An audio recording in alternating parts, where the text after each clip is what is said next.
In this video, I'm going to show you how to change your driver's license address online in Florida. If you find this video helpful, please consider to like this video and subscribe to my channel. In saying that, let's just jump straight into the video. Okay, so Florida law requires you to update both your driver's license ID card and your vehicle registration title within 30 days of moving to a new address. We can go ahead and use the My DMV portal, also known as Go Renew. So do a Google search for Florida Highway Safety and Motor Vehicles. Welcome to my DMV portal. So click on the login to my DMV portal. Now this is a convenient way or official way offered by FLHSMV to update your address without visiting a service center.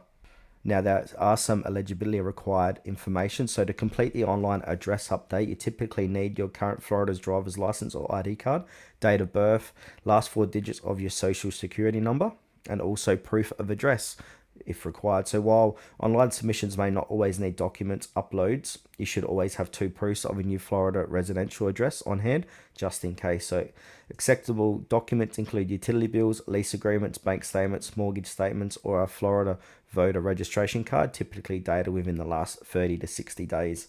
Now there are some fees for this. So the online fee to replace your driver's license with the update address is usually around $25, and an additional $2 convenience processing fee applies to online transactions via the My DMV portal.